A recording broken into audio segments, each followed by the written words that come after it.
संतप्त मानस शांत हों, जिनके गुणों के गान में महान जिन विचरे हमारे ध्यान में। 88 में 148 और 149वीं गाथा कल अपन ने पढ़ी थी और उसके टीका का भी अर्थ किया था। एक दफ़े में टीका पढ़ देना चाहता हूँ और उसके बाद अपना अगली गाथा आरंभ करेंगे। पेज नंबर 307 पर। मोहादिक पौद्गलिक कर्मों से बंधा होने से जीव प्राणों से संयुक्त होता है। उन मोहादिक जो पौद्गलिक कर्म बंधे हुए हैं उनसे जो युक्त जीव है और उसका उदय में ये 8 प्राण जो जितने भी प्राण हैं, 10 प्राण हैं, अब 4 प्राण हैं, उनसे जीव संयुक्त होता है। जो संयोग मिलते हैं वो कर्म के उदय से मिलते हैं। इतनी सी बात है।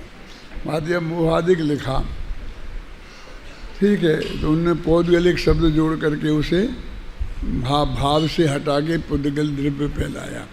और वास्तव में तो ये सारे संयोग अघातिया कर्म के उदय उनमें निमित्त बनता है। घातिया कर्म तो निमित्त बनता ही नहीं है। मोहिनी कर्म भी डायरेक्ट निमित्त नहीं बनता है ना। तो इसलिए लेकिन अब वो है बस पौद्गलिक कर्मों से बंधा होने से जीव प्राणों से संयुक्त होता है और प्राणों से संयुक्त होने के कारण पौद्गलिक कर्म फल को भोगता हुआ पौद्गलिक कर्मों को से बंधता है। फिर वो उनको भोगता है तो फिर आगे आगामी पौद्गलिक कर्म बंधते हैं। इसलिए पौद्गलिक कर्म के कार्य व कारण होने से प्राण पौद्गलिक ही निश्चित होते हैं। कहना प्राण हैं पुद्गलमयी, जो पीछे बात आई थी ना, ये उसको सिद्ध कर रहे हैं क्योंकि इसका कारण भी पुद्गल है और कार्य भी पुद्गल है। और इसके लिए तो उन्होंने ये कहा कि पौद्गलिक कर्म के उदय से, क्योंकि नहीं करते भेद और कर्मों के उदय से कह देते तो क्या फर्क पड़ता था। भाव कर्म से भी कह देते तो क्या फर्क पड़ने वाला था, है ना। पौद्गलिक कर्मों के उदय से ये पुद्गल के बने हुए 10 प्राण इनका संयोग होता है और फिर इन्हीं पौद्गलिक 10 प्राणों से शरीर आदि से 5 इंद्रियों के भोगों को भोगता है तो नए पौद्गलिक कर्म बनते हैं। इसी समय सार में, ये तो प्रवचन सार है, एक जगह ऐसा सिद्ध करने किया है कि अपन ऐसा मानते हैं द्रव्य कर्म से भाव कर्म और भाव कर्म से द्रव्य कर्म। रागादिक हुए उनसे द्रव्य कर्म बने और द्रव्य कर्म का उदय हुआ तो उनके निमित्त से फिर रागादिक भाव कर्म हुए। लेकिन उन्होंने कहा उसे गौण करो। वो द्रव्य कर्म जो बंधे हैं वे उदय में आए और फिर नए द्रव्य कर्म बंधे, तो ऐसा वो बीच में जो मोह आ जाए ना, और मोह की को गौण कर दो तो फिर द्रव्य कर्म से द्रव्य कर्म ही बने, है ना। एक बात। दूसरी बात कि वो जो नए द्रव्य कर्म का लौट आया है ना, कितने आता है, एक समय प्रबद्ध प्रमाण, जितने भी कर्म के प्रदेश आत्मा के साथ संबंध रखते हैं वो एक लौट का लौट आता है। तो वे आकर जो पुराने द्रव्य कर्म हैं वहाँ उनमें ही तो मिल जाते हैं ना। घूमट सार में ऐसा आता है ना, जीरदि समय प्रबद्धम, एक समय प्रबद्ध प्रमाण कर्म खिरते हैं और एक समय प्रबद्ध प्रमाण कर्म प्रति समय बनते हैं।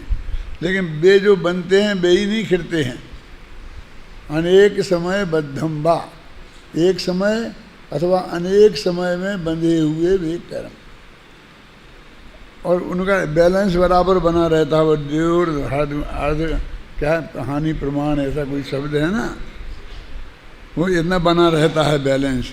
माने जैसे एक पानी की टंकी है और पानी की टंकी में 100 गैलन पानी बनता है तो रोजीना 10 गैलन पानी अपन निकालते हैं और ऊपर से 10 गैलन पानी उसमें डाल देते हैं, तो वो नया जो निकल जाता है उसकी जगह जो नया आता है तो वो बाकी जो 90 गैलन पानी है वो उसी में मिल जाता है।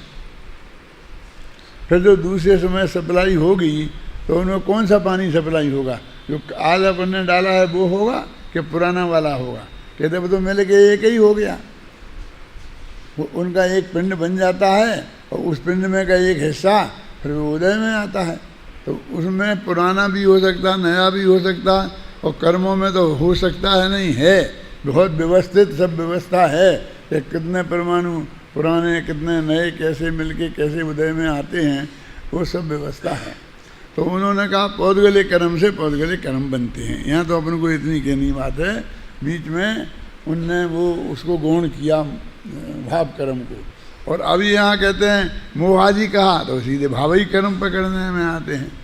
इसलिए टीका मैंने मोहादि पौधगले कर्म ऐसा कह के उन्होंने बात स्पष्ट की। इसकी चर्चा अपन ने कल की थी।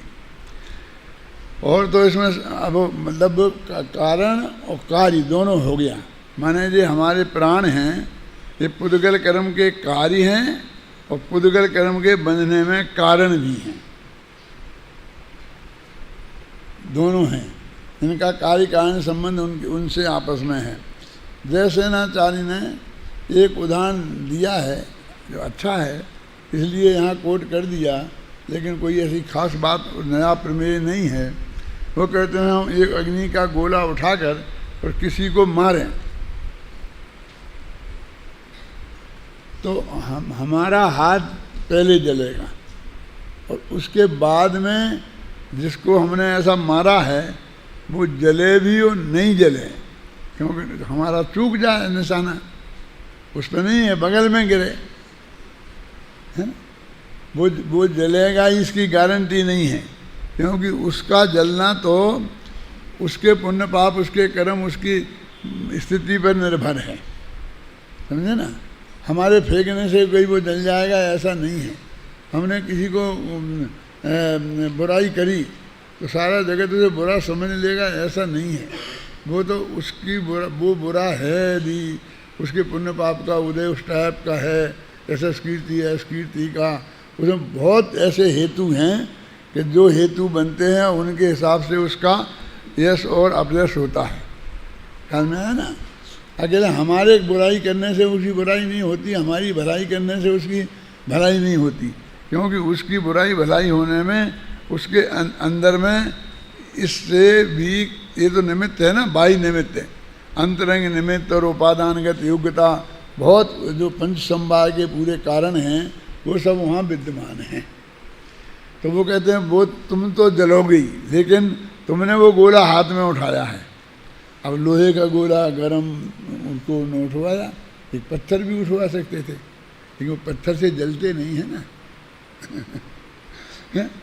आचार्य को उदाहरण तो ऐसा देना है कि तुम ऐसा यद्यपि हरेक में है कि हमने किसी को पत्थर मारे ना तो पत्थर तो गर्म नहीं है आप कहेंगे, लेकिन आपका जो मारने का भाव हुआ ना वो तो गर्म है ना।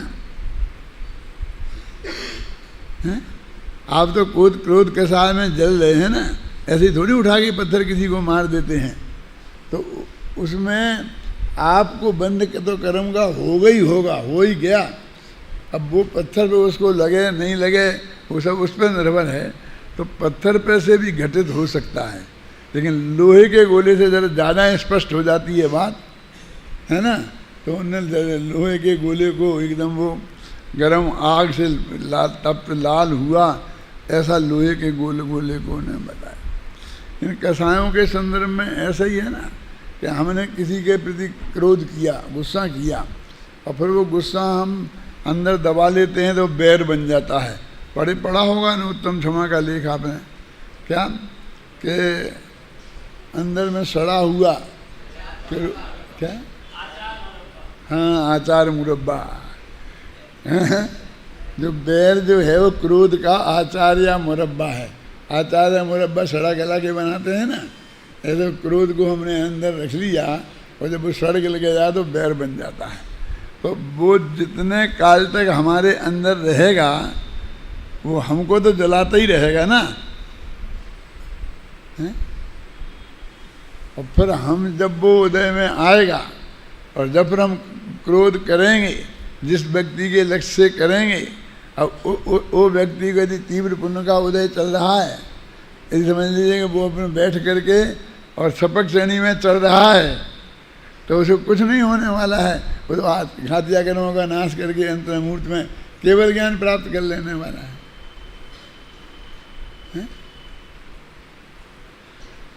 अपने पार्श्वनाथ का उदाहरण देके कहते हैं ना कि कमठ ने मारने का भाव किया और धर्मेंद्र ने बचाने का भाव किया। भाव किया की बात कर रहे हैं अपन। अब वे तो वहाँ ये कहते हैं कमठ ने मारा और धर्मेंद्र ने बचाया, तो अपन कहते मार तो बचाना ना कमठ की ये हैसियत है कि वो उन्हें मार सके। अभी तो वज्र के बने हुए हैं, उनका शरीर भी वज्र में सब नाराज सैनन का है और उनका उपयोग बहुत अंतर्मुख है। भगवान आत्मा ज्ञान का गेय बन रहा है, श्रेणी में चल रहे हैं, इसलिए ना तो वो उपयोग को डिस्टर्ब कर पाया और ना शरीर को भी डिस्टर्ब कर सकता है, इसलिए मारने का कोई मतलब नहीं है। और जब मारने में से कुछ होना ही नहीं है, वज्र जैसा है, तो उसको बचाने का भी क्या मतलब है। मतलब मैं ऐसा बोलता हूँ, ऐसे बिल्कुल वज्र जैसी दीवार जैसा कोई पहलवान हो ना, और उसको एक छोटा सा बच्चा जाए 2 वर्ष का और एकदम ऐसे ऐसे चांटा मारे, ऐसा करे ऐसा करे ऐसा करे, और तो वो भी हंस रहा है, कौन जिसे मार रहे हैं, और वो भी मस्त हो के जो भी गुस्से में आकर के और झुंझला करके वो बच्चा जो भी कर रहा है, हैं, अब कोई दौड़ के जाए बचा ले, क्यों? उसके घर वाले उस बच्चे को जाके रोकते हैं तो इसलिए नहीं कि उस पहलवान की रक्षा करना है, इसलिए कि इसकी रक्षा करना है कि ये इतना उद्वेलित क्यों हो रहा है। और उसे इसलिए भी बचाते हैं कि कदाचित उसको थोड़ा भाव ऐसा आ गया और उसने ऐसा ही कर दिया तो जाके उतनी दूर जाके वो चल के गिरेगा तो हाथ पैर टूट जाएंगे, हैं?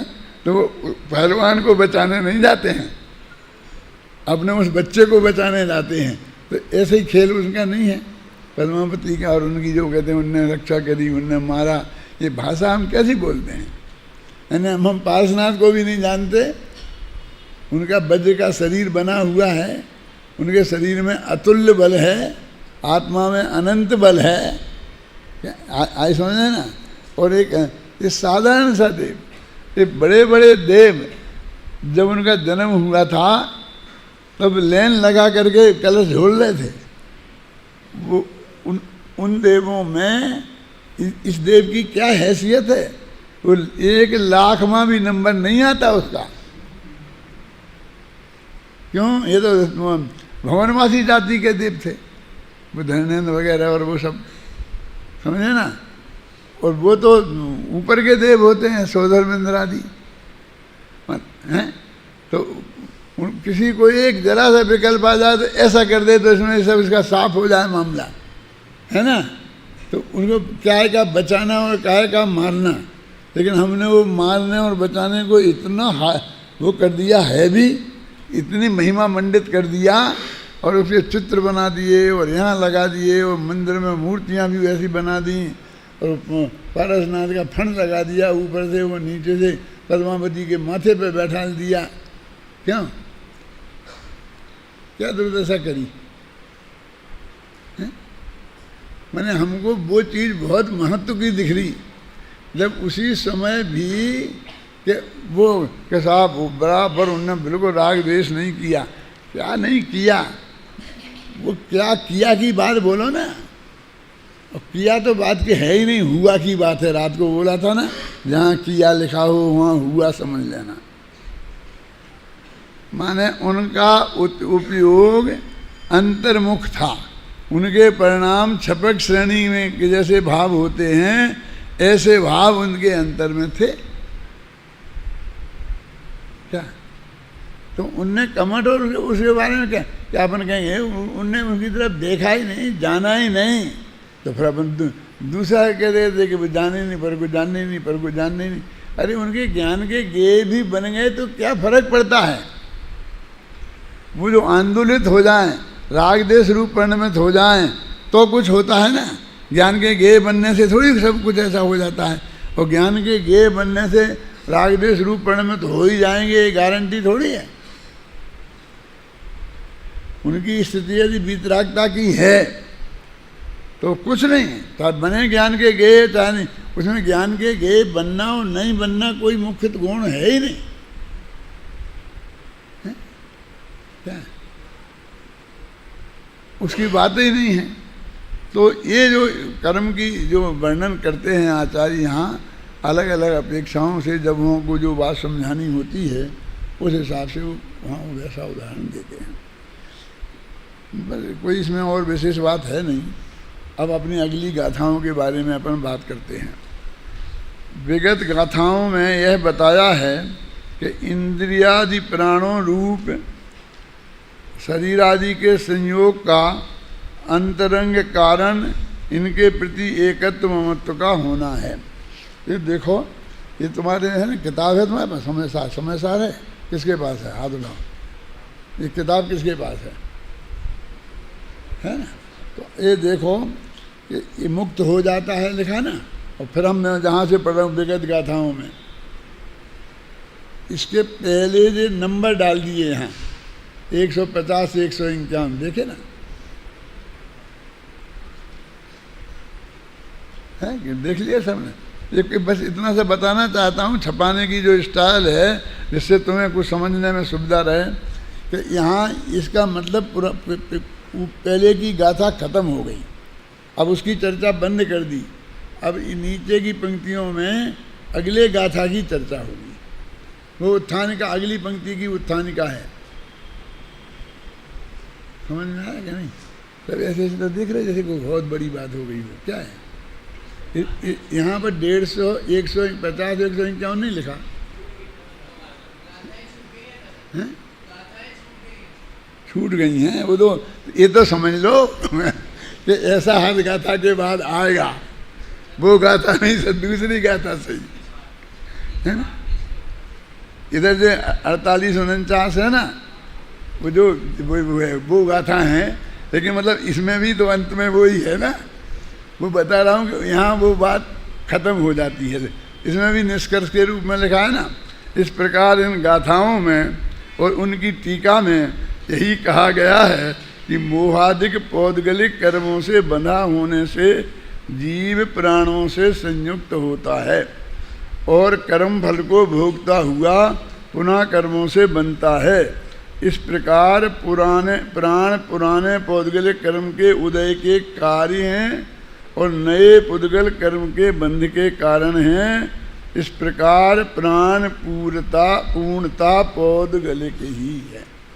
मुझे उतनी प्राण है पुद्गलमयी आया था ना एक पंक्ति में, उसको सिद्ध किया है उन्होंने। कारण भी, कार्य भी और वो स्वयं भी, सब पुद्गल की रचना है। इसलिए ये प्राण पूर्णता पुद्गलमयी हैं। क्या काय के लिए कर रहे? हमें क्या लेना देना भी पुद्गल के बने हैं कि काय के बने हैं? इसलिए है कि ये जो वास्तव में 10 ही प्राण एक नाम से पुकारना हो तो क्या बोलेंगे? देह। अपने देह है पुद्गल, तो बहुत विस्तार की वाली बात है। ये भी पुद्गल है, ये भी पुद्गल है। अपने इन संयोगों में वो प्राण रूप पुद्गल हैं, उनका एक नाम क्या है? देह। वो 10 ही प्राण हो, 4 प्राण हो, वो सब एक देह में आ जाते हैं। तो ये बताना है कि देह पूर्णतः पुद्गलमयी है और आत्मा पूर्णतः चैतन्य है, माने ज्ञानमयी है। ज्ञानमयी माने ज्ञानानंदमयी है। ज्ञान आदि अनंत गुणों का अखंड पिंड है। तो ये हमको भेद विज्ञान कराना है।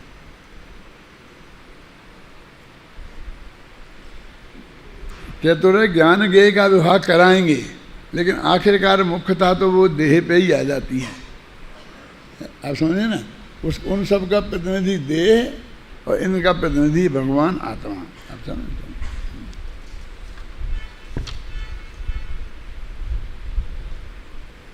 अब देखो, प्राण पौद्गलिक कर्मों के कारण भी हैं और कार्य भी हैं, है ना।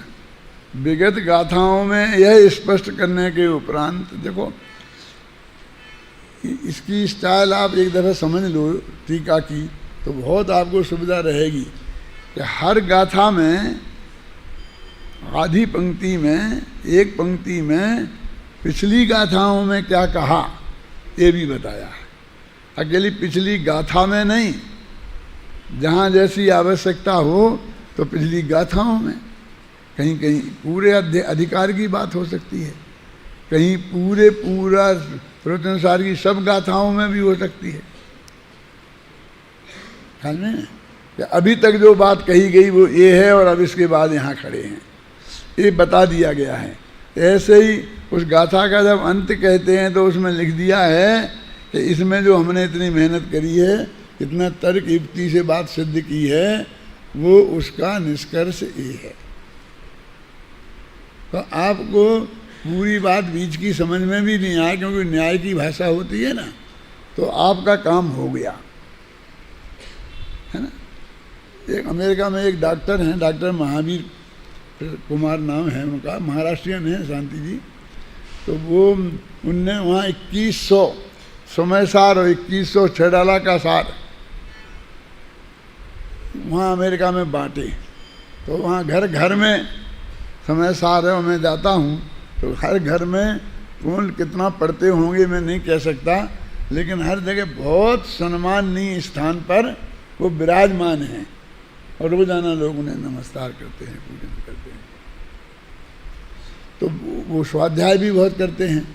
तो वो मेरे से कहते हैं कि मैं तो सबसे पहले तात्पर्य यह है कि ये पढ़ता हूँ और फिर बाद में पूरी गाथा और टीका पढ़ता हूँ, तो मेरी सब समझ में आता जाता है।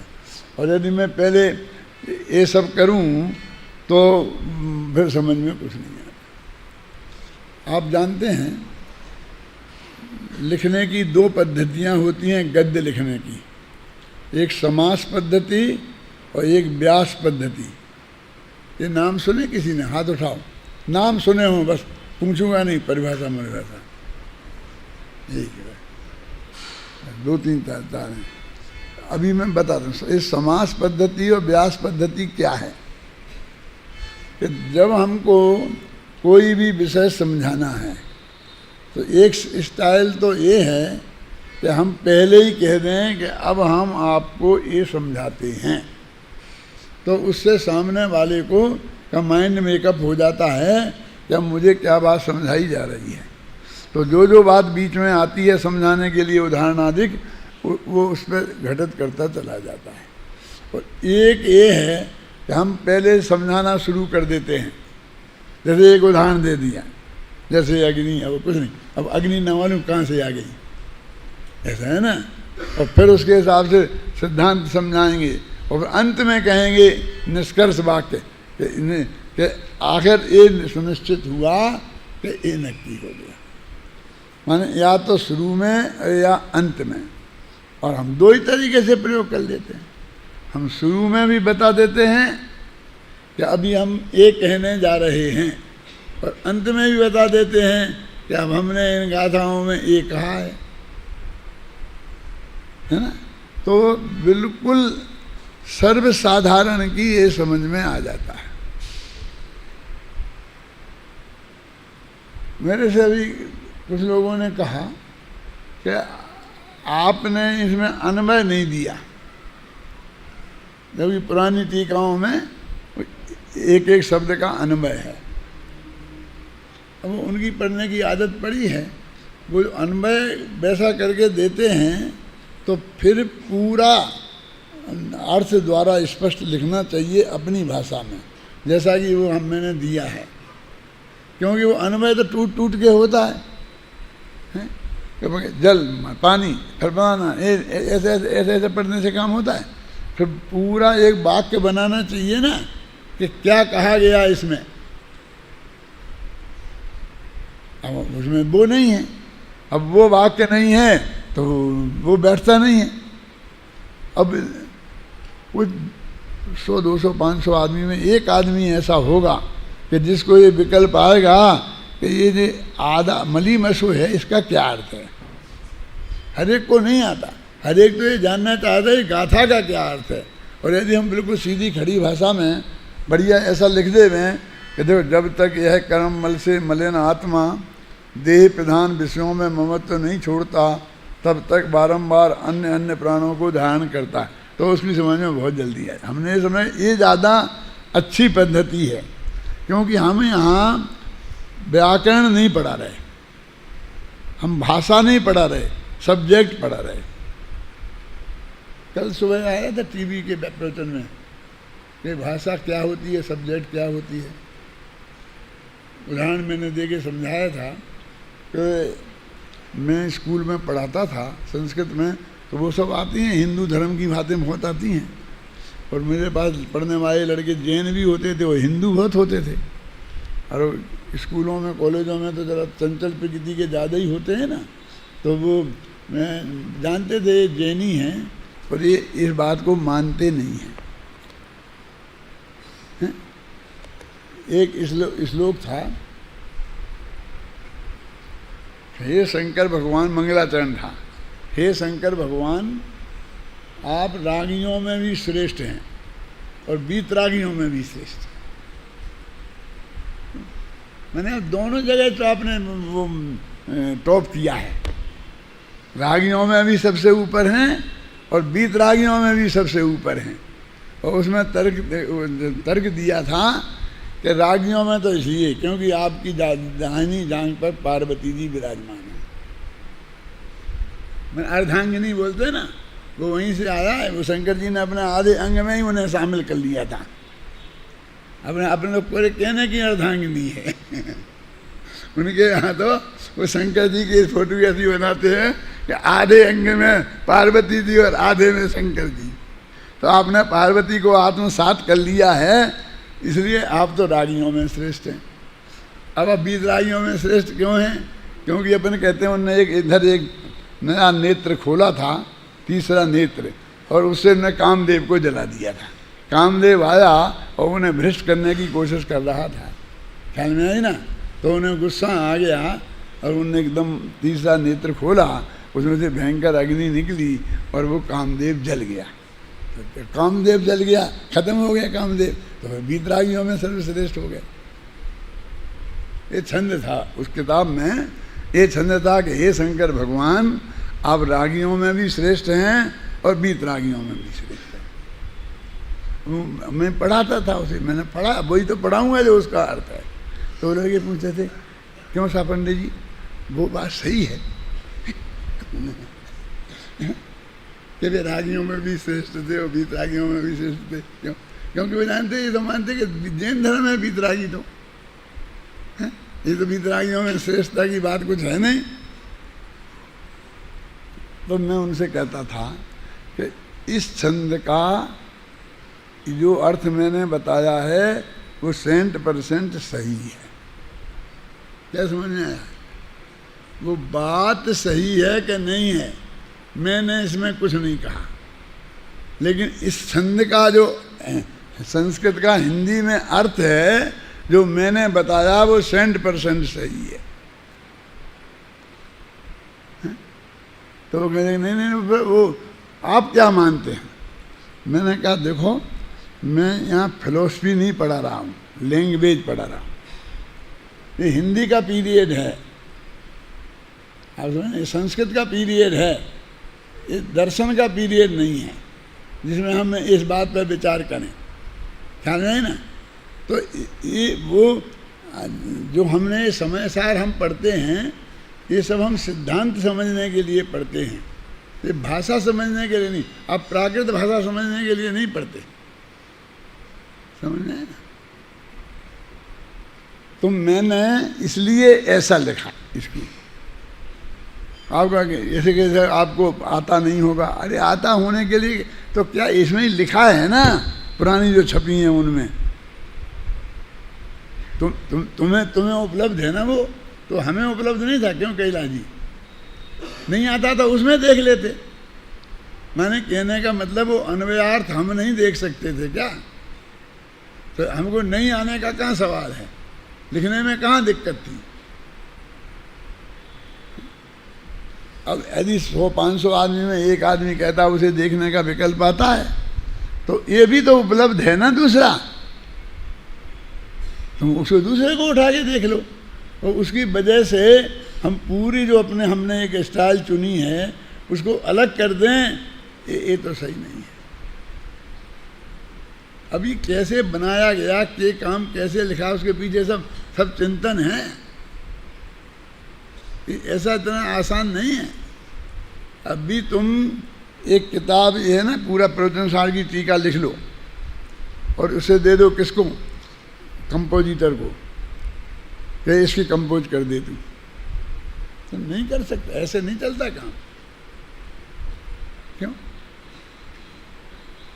आपको बताना पड़ेगा गाथा इस टाइप में लिखना, उसका पद्यानुवाद इस टाइप में टाइप करना, उसका गद्य इस टाइप में। 6 प्रकार के टाइप यूज हुए हैं, तो हमको सब बताना पड़ेंगे, ये बड़े में, ये छोटे में, ये ए में, और एक एक में 25-25 टाइप के टाइप हैं।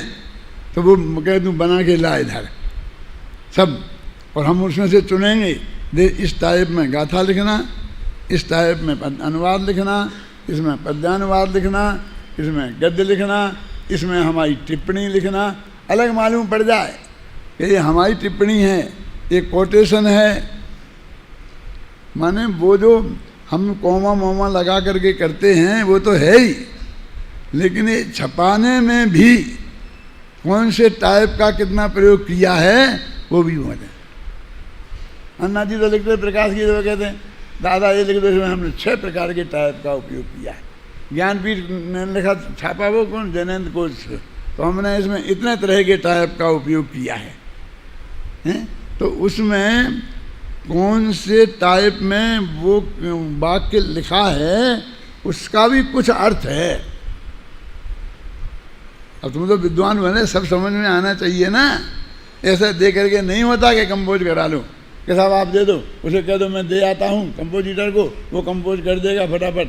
अरे ऐसा नहीं, मुझे सब बताना पड़ेगा, कितना मेजर रखना, कितनी कौन सा टाइप लगाना, कितने पेज में बना, ये सब बताना पड़ेगा, तब उसका एक अक्षर में हाथ चलेगा। कैसा बता दो, क्या दिक्कत है? अरे वो नक्की करना पड़ता है। ऐसा नहीं आपने मन में जो आया वो बता दिया।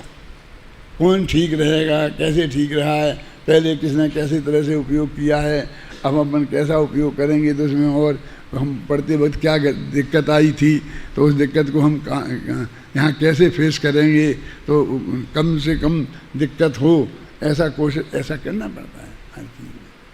तो वो हमने सब किया है, टीका लिखी है जब, जैसे थोड़ी वैसे ही छूट गया है। जब हमने वो शब्द में तुम्हारी पुरानी किताबों में वो शब्दार्थ लिखे थे, अन्वयार्थ जिसे बोलते हैं हम, और हमने नहीं लिखे, वो ख्याल में आई ना, तो उसका कोई कारण तो होना चाहिए ना।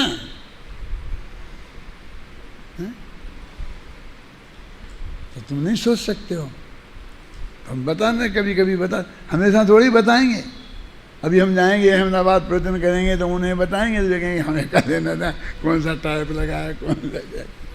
तुम तो विद्यार्थी हो, विद्वान बनने वाले हो, तुमको ये काम करना है, तो तुम्हारे लिए वो अत्यंत उपयोगी है, उनके लिए तो उपयोगी नहीं है ना। उनके लिए ये कोई उपयोगी नहीं है कि भाई इसमें किस शब्द का क्या अर्थ है ना, समझ गया ना। ये उसके लिए तो ये उपयोगी है कि जब तक यह कर्म मल से मलिन आत्मा देह प्रधान विषयों में ममत्व नहीं छोड़ता, तब तक बारंबार अन्य अन्य प्राणों को धारण करता है। वे 3 वाक्य हैं कि एक तो ये आत्मा, तो कैसा आत्मा? कर्ममल से मैला हुआ। शुद्ध आत्मा तो ऐसा करेगा नहीं, हैं? प्राणों को धारण कैसे करता है, हैं? कि देहादिक में एकत्व ममत्व करता है, तो प्राणों को धारण करता है। तो 3 वाक्य व्यवस्थित ढंग से यथास्थान आए हैं, एक पूरी बात समझ में आ जाती है। तो कैसा हमारी समझ में तो उससे आता है, अब क्या कहें, तुम उससे समझ लो, वो भी तो उपलब्ध है ना। तुम्हारी समझ में उससे आता है, हैं? अब तो बहुत नेचुरल है, ऐसे मैंने समझना कि जैसे कि पहले का पद्यानुवाद है, अब वो जिसको याद है, अब उसे तो जब वो गाथा बोलेगा तो उसका उसे वही पद्यानुवाद आएगा। अब तुमने नया पद्यानुवाद याद किया है तो तुम्हें ये आएगा, तो हम उसके क्यों आग्रह रखें कि वो उसको वो पद्यानुवाद न बोल के ये बोले, बोले दो उसे वो चलने दो। क्यों? धीरे धीरे वो जो है ना, जिनको जब ये नहीं था पद्यानुवाद तो वो उनने किया था, तो बुजुर्ग होते जाएंगे, काले बाल से सफ़ेद होते जाएंगे, फिर भी देह छोड़ के दूसरे भव में चले जाएंगे, फिर नए भव में ये आएंगे, हो जाएगा, बदल जाएगा। क्या है जल्दी, क्या है? उसी आदमी को बदलने की क्या जल्दी है कि वो सब वो छोड़ के और ये बोले और ये याद करे, ये रखे, इसकी क्या ज़रूरत है, हैं? और अपने विवेक से निर्णय करेगा, तो जो अच्छा लगेगा तो वो करेगा। तो अच्छा लगने का कौन निर्णय करता? हमें तो जो याद है वो तो चलता है। ये पद्यानुवाद ज़्यादा ठीक है कि वो पद्यानुवाद ज़्यादा ठीक है, ज़्यादा सही है, अर्थ को स्पष्ट करने में ज़्यादा महत्वपूर्ण है। किसने माथा मारा है? रंच मात्र मिलान करके देखा ही नहीं। क्यों? जब ये पढ़ा तो ये पढ़ लिया, जब वो पढ़ा वो पढ़ लिया, बस खत्म। वहाँ लिखा था 2 और 2 4, तो 2 और 2 4 पढ़ लिया। यहाँ लिखा था 2 और 2 5, तो 2 और 2 5 पढ़ लिया, बस चलते गए अपन को। तो क्या है? लेकिन यहाँ तुम पाठ करते हो ना, और मैं घर से सुनता हूँ, तो एक पद्यानुवाद में तुम एक अक्षर का गड़बड़ करते हो तो वो मेरे को बाधती बाधते जैसा खटकता है। बाधती बाधते जानते हो क्या? कालिदास के राज्य में, वो क्या नाम, राजा भोज के राज्य में कालिदास महाकवि था ना, तो ऐसे सारी जनता धीरे धीरे संस्कृत की विद्वान हो गई थी, कविता लिखने लग गई थी, इतने काव्य का प्रचार हुआ था। तो वहाँ के धीवर है ना, वो न कंधे पर ढोते हैं ना आदमियों को, क्या बोलते हैं उनको? मल्ला क्या बोलेंगे? कहार। वो कहार भी अच्छे अच्छे कवि बन गए थे, श्रद्धा होते थे। अब काम तो हर एक को अपनी अपना करना पड़ता है, आजीविका तो जो जिसको करने है वही करनी है, और वो अध्यात्म का रसिया हो जाता है, जैसे उसका रसिया हो गया था। तो एक जो विद्वान बाहर से आया और उसको वे चार कहार अपनी पालकी में बैठा के ला रहे थे, तो उसने कोई ऐसा वाक्य बोला कि जो संस्कृत में रूप बनते हैं वो आत्मने पद की धातु थी, तो बाधते बोलना चाहिए था, और उसने बोला बाधती। तब स्कंदम बाधती, तुम्हारे कंधों में दर्द होता है क्या? मुझे बैठ के ले जा रहे हो, तो तुम्हारे कंधों में दर्द होता है क्या? क्या पूछा? तो उनने कहा कि कंधों में तो दर्द नहीं होता है, लेकिन बाधती बाधते, ये तुम्हारे मुंह में जो बाधती शब्द है, और तुम ये नहीं जानते हो कि बाधती नहीं बनता है, बाधते बनता है। और ऐसे आदमी को हम अपने कंधों पे ढो रहे हैं, हमें इसका दर्द है। समझ गए ना? आप समझ गए ना बाधती बाधते का अर्थ है? सब समझ जाएंगे संस्कृत वाले 1 सेकंड में, इतना ही बोलेंगे हम बाधती बाधते। क्या कि हम यानी साधारण कहार भी जो बात जानता है, और तुम बड़े विद्वान कहलाते हो और वो इतनी बात नहीं जानते हो, क्यों हैं? इसकी तकलीफ है हमें। अब क्या करें? राजा ने आज्ञा दे दी कि उनको जाओ स्टेशन से पालकी में बैठाल के लाना, आराम से ले जा रहे, तुम बैठो आराम से।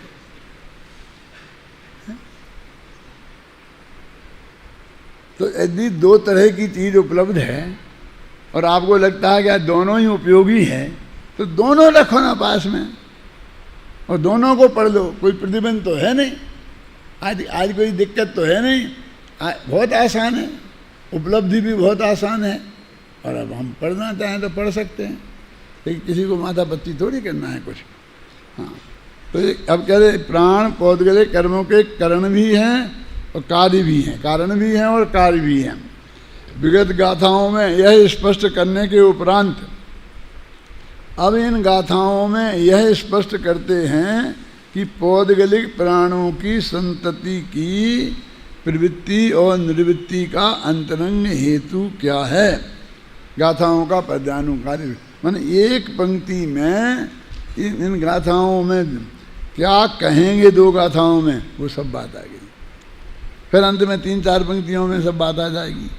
पहले आ गई, बाद में आ गई, बीच में पूरी टीका पढ़ेंगे तो वो आ जाएगी। तो 3-4 दफ़े वो बात आपके दिमाग में आ जाएगी, आपको जम जाएगी, याद हो जाएगी।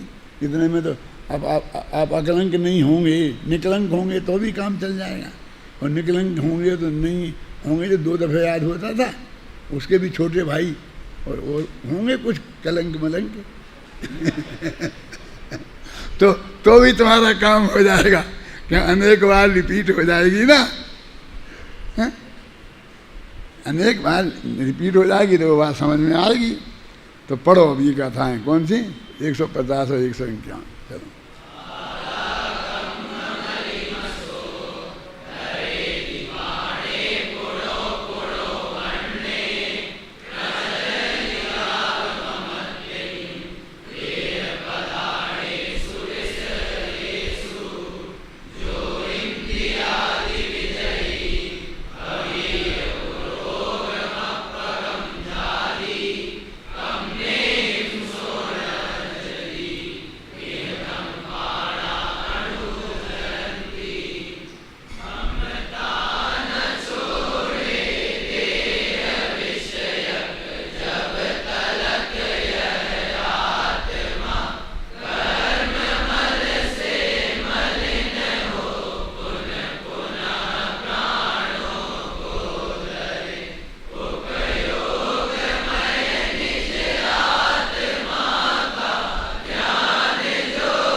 सीधे लोग सरल भाषा में, जब तलक यह आत्मा ममता न छोड़े देह में ममता नहीं छोड़ता है जब तक यह आत्मा, तब तक कर्ममल से मेला होकर बार बार प्राणों को धारण करता है।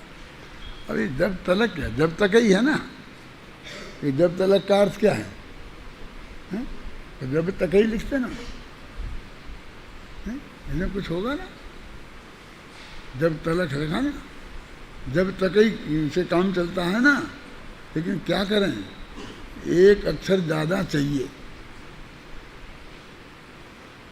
यदि एक अक्षर कम होगा तो छंद नहीं बनेगा, भंग हो जाएगा, छंद भंग हो जाएगा। इसलिए छंदानुरोध से हम जब तलक का प्रयोग किया है। जब तलक यह है आत्मा है, जब तक यह है आत्मा, अर्थ तो यही है। तो उसका कारण होता है कहीं। अब देखिए दूसरी, पुनः पुनः लिखा ना, अभी आप ये पुनः पुनः पढ़ोगे तो गड़बड़ हो जाएगी। तो बुद्धिपूर्वक पुनः पुनः ऐसा लिखा ना, अब यहाँ तो पुनः पुनः करते हैं, हर जगह दोनों ही में लगा देते हैं ना विसर्ग। तुमको बोलेंगे, तुम लिखोगे तो पुनः पुनः लिख दोगे। अब पढ़ो पुनः पुनः करके तो मालूम पड़ जाएगा।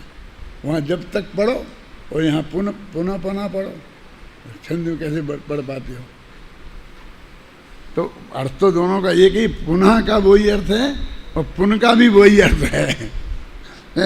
ऐसे तत्सम तद्भव प्रयोग होते हैं। कभी कोई बनाने के अभी बना भी सकता है और पहले बने बनाए भी होते हैं, ख्याल में है ना।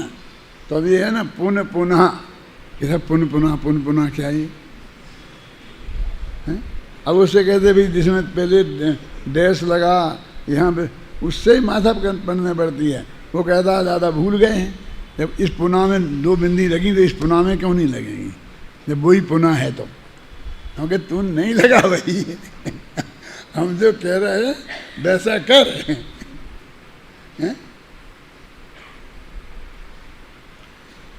पढ़ो छंद को अभी इसको। हाँ, ममता न छोड़े देह विषयक, जब तलक यह आत्मा कर्म मल से मलिन हो पुनः पुनः प्राणों को धरे। अर्थ तो सीधा सच्चा है कि जब तक ये आत्मा देह संबंधी एकत्व ममत्व को नहीं छोड़ेगा तब तक ये बार बार इन प्राणों को धारण करना पड़ेगा। और ये प्राणों को धारण करने के कारण इसको प्राणी बोलते हैं। इस जीव को प्राणी भी बोलते हैं ना। प्राणियों का घात मत करो, जीवों का घात मत करो नहीं कहते, प्राणियों का घात मत करो, क्योंकि जीवों का तो घात होता ही नहीं है। सिद्ध जीवों का घात कहाँ होता है? और जीव त्रिकाली दुर्भगवान आत्मा है उसे बोलते उसका घात कहाँ होता है? तो किन का घात होता है? प्राणी। तो प्राणियों का, प्राण को जिनने धारण किया है वे प्राणी है ना, प्राणी बन गया ना। माने वे जीव जिनने कम से कम 4 या अधिक से अधिक 10 प्राण धारण किए हैं। और वे कौन है? संसारी जीव। सब संसारी जीव कम से कम 4 और अधिक से अधिक 10 प्राणों के धारी होते हैं। जब तक मोक्ष ना हो जाए तब तक हर प्राणी हर संसारी का होता ही है। तो प्राणी कहते ही माने संसारी जीव। संसारी जीव लिखो चाहे प्राणी लिखो, दोनों का एक ही अर्थ है। और हिंसा में जीवों को पीड़ित करने की बात नहीं आती। वो कहते हैं प्राणों को पीड़ित करें। वो कौन सा छंद बोला था किसी ने? ज्यों ज्यों पीड़े प्राण त्यों त्यों हिंसा अब तरे। ये छंद बोला था ना एक दिन अपन ने, 2-4 दिन पहले। ज्यों ज्यों पीड़े प्राण, क्या मतलब है कि चार प्राणों के जिसके हैं उनको पीड़ा पहुंचाओ तो जितनी हिंसा होती है हिंसा का पाप लगता है। 5 प्राण जिसके हैं उसको उतनी ही पीड़ा पहुंचाने से उससे कई गुना ज़्यादा पाप लगता है। फिर और 6 प्राण जिसके हैं, 7 प्राण जिसके हैं, फिर 10 प्राण जिसके हैं उनको पीड़ा पहुंचाने में ज़्यादा। तो प्राणों को पीड़ा पहुंचाई क्यों? उनके प्राण हैं ही नहीं ना वे। जो जिनके जितने हैं उनको ही तो पहुंचेगी ना पीड़ा। तो ये मैंने एक दिन काफ़ी मंथन किया था इस पर, तुमको थोड़ा बहुत याद होगा कि अपने यहाँ जो खान पान की व्यवस्था है, अपने यहाँ जो चरणान योग में क्या खाना चाहिए क्या नहीं खाना चाहिए, तो उसमें त्रिशघात बहुघात ऐसे भेद किए हैं क्या नहीं? यानी त्रिशघात तो ऐसा नहीं कहा कि इसमें ज़्यादा त्रिश मरें तो उसे नहीं खाओ और थोड़े मरें तो चले, ऐसा नहीं है। क्यों? ऐसा जो मांस भक्षी लोग हैं वो तर्क देते हैं कि भैया एक हाथी जैसे को मारो और महीनों का भोजन निबट जाएगा, तो सैकड़ों आदमी निबट जाएंगे हैं। और तुम छोटे से किसी जीव को मारोगे तो लाखों जीव मर जाएंगे और 2 आदमी भी नहीं निपटेंगे। वो कहते हैं कि ये अच्छा है, वहाँ तर्क दिया है पुरुषा सिद्धि उपाय में। तो उन्होंने कहा ऐसा नहीं होता है। ज्यों ज्यों पीड़े प्राण त्यों त्यों हिंसा अवतरे। तो उनने हमने त्रिश जीवों को एक और अनेक जीवों में ज़्यादा अंतर नहीं किया। एक जीव को भी मारने में उसका शरीर भी मांस कहलाता है ना। तो मांस भक्षण का बिना ऐसा भेद डाले कि तुम कितने इंद्रिय को मार करके खा रहे हो, नहीं किया। और हम में भी अंदर से है कि ऐसा नहीं है कि चिंटी तो 3 इंद्रिय है और मक्खी 4 इंद्रिय है, तो चिंटी के मारने में तो कम पाप लगेगा और मक्खी के मारने में ज़्यादा पाप लगेगा, इसलिए मैं तो मक्खी की जगह चिंटियाँ मारूंगा। ऐसा नहीं किया हमने, ये मेरे कहने का मतलब। ऐसे विकल्प में भी नहीं आया है। मैंने त्रिश जीवों के प्रति हमारे हृदय में जो करुणा भाव है वो बिल्कुल समान रूप से है। हम एक कीड़े को, चाहे वो 2 इंद्री भी हो, उसको हम नहीं मार सकते। ये अभी हमारे जैनियों की क्वालिटी भी है और संपत्ति भी है, निधि भी है हमारी। अभी हम में ये जो संस्कार विद्यमान है, हमारे घरों में दुष्ट से दुष्ट आदमी है, पापी से पापी आदमी है, तो वो भी ऐसा एक कीड़े को नहीं मार सकता। डायरेक्ट उसे को तू मार तो नहीं मार सकता। और वैसे वो झाड़ू लगाने में मर जाती, इसमें मर जाती, वो एक अलग बात है। माने उसके प्रति सेंसिटिव है वो, कहने का मतलब, और स्थावर के प्रति नहीं। क्या हम विचार करते हैं, पृथ्वी को खोद रहे कि उसमें पैर रख रहे हम, क्या हम पानी को बुलू रहे कि ऐसा कर रहे। माने पानी में जीव, उनकी बात तो करते हैं, वो तो त्रिश जीवों की बात हुई, पानी जीव की तो बात ही नहीं करते। जो हम छने पानी की बात करते हैं वो तो पानी के जीवों को बचाते हैं, जो पानी में जो जीव हैं, त्रिश जीव। पानी की क्या बात करते हैं? पानी को तो कहते गर्म कर लो, तो गर्म कर लोगे तो वो जिंदा रहेगा, तो चाहे पी के मारो चाहे गर्म करने के मारो। लेकिन गर्म पानी पीने वाले अपने को कुछ ज़्यादा धर्मात्मा समझते हैं।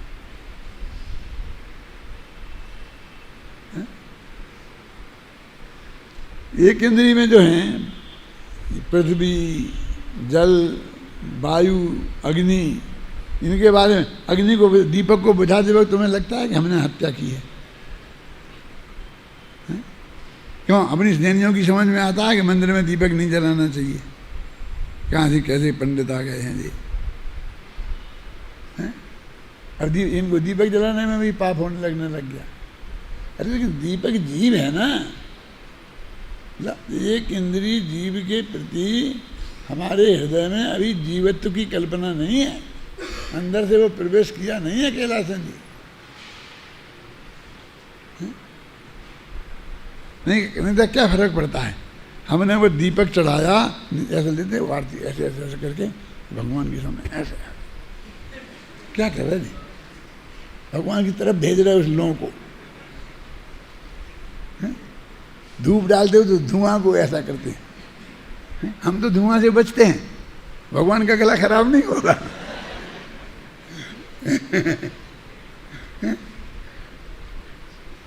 उस धूप को हम अग्नि में खेएंगे तो 30 जीवों का घात होगा, उसका तो हम थोड़ा विचार करते हैं कि वो मर्यादा की नहीं है। 3 दिन 5 दिन 7 दिन की मर्यादा की होनी चाहिए, नहीं तो उसमें जीव पड़ जाएंगे और हमने फटाफट अग्नि में डाल दी तो जल जाएंगे जीव में। 30 जीवों के प्रति हम करुणावंत हैं, लेकिन स्थावर जीवों के प्रति हमारे में वो नहीं है। अभी कहते हैं कि भाई जीवन के लिए चाहिए तो जीव का ही शरीर, वो खतरनाक बात है, हैं? हम जिंदा रहें इसके लिए हमारे भोजन में मुख्य रूप से जीवों का शरीर ही काम आएगा। ये गेहूँ, ये भी तो जीवों का शरीर ही है ना। खाना एक दिन गेहूँ, चावल, दाल, जो अपने बिल्कुल पवित्र है और अपन मानते भी हैं, है भी, घबराना नहीं। मैंने शाकाहार वाली किताब में लिखा भी है कि हमारा विवेक सम्मत एक वो बात है जो, लेकिन मैं तो आज आपको ये कह रहा हूँ कि हमारी उसमें जीवत्व बुद्धि तो रहे। क्यों कि हम ये बुझा रहे हैं, ये अग्नि को हम बुझा रहे हैं, तो ये अग्नि की हत्या है। जैसे आप उसे नहीं मार सकते हैं तो अग्नि को बुझाते वक्त भी आपको विकल्प होना चाहिए ना। और पंखाते पवन बिलोल्यो, अपने आलोचना पाठ में तो लिखा है कि हवा भी डिस्टर्ब होती है, हम तो चला दिया माथे पर चक्र। अगर पंडित उपदेश देंगे कितने जीवों का घात हो जाता है, 30 जीव पंखा के चक्कर में आते हैं तो कट जाते हैं। मैं ये नहीं कह रहा हूँ कि वो अच्छी बात नहीं है, वो सोचना भी अच्छी बात है, लेकिन हम हवा के बारे में विचार ही नहीं करते। कोई एक भी 30 जीव नहीं कटे, कबूतर कट जाए तो हम कितने सेंसिटिव हो जाते हैं। मंदिर में पंखा लगा है और एक कबूतर वहाँ मर जाए तो आंदोलन हो जाता है, नहीं साहब पंखा हटा दो, कि साहब आपको पूजा में गर्मी लगेगी, हम तो भोगेंगे, हमें नहीं चाहिए। हैं? फिर अपन वो जाली फाली लगाते, जो भी करते हैं। मेरे कहने का मतलब, जिसे हम जीव मानते हैं उसके प्रति तो हम सेंसिटिव हैं तो अच्छा है, बुरा नहीं कहता हूँ, लेकिन वो हवा को तो हम जीव ही नहीं मानते। आखिर हवा को भी तो काटा हमने।